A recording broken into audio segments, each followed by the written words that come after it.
जी आमदार काँग्रेसचे आहेत त्यांना संधी देण्यात आली। बघा, भारतीय जनता पक्षाचे स्वतःचं काहीच नाहीये.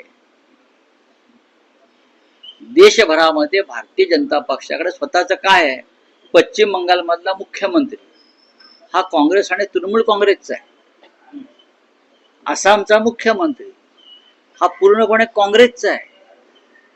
तुम्ही देशभरातले जवळजवळ सर्वच मुख्यमंत्री आणि मंत्री पाहिले, महाराष्ट्रातले पाहिले, एक देवेंद्र फडणवीस आणि 3-4 लोक पाहिले, तर त्यांच्या मंत्रिमंडळामध्ये आणि त्यांच्या सरकारमध्ये बहुसंख्य लोक एकतर शिवसेनेकडून गेलेले आहेत किंवा काँग्रेस राष्ट्रवादीचे आहेत. राधाकृष्ण विखे पाटील आयुष्यभर काँग्रेसने त्यांना दिलं.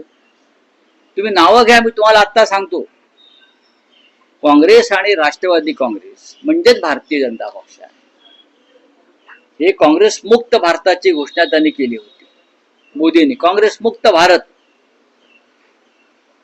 100 पिढ्या जरी भाजपच्या उतरल्या तरी त्यांना काँग्रेस मुक्त भाजप करता येणार नाही.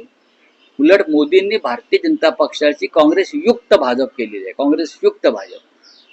ते ज्योतिराजे शिंदे कोण आहेत? जतीन प्रसाद कोण आहेत? त्यानंतर आता जे सम्राट चौधरी नावाचे भाजपचे बिहारचे मुख्यमंत्री आहेत, ते कोण आहेत? कोण आहे? स्वतःच कुठे आहेत तुम्ही?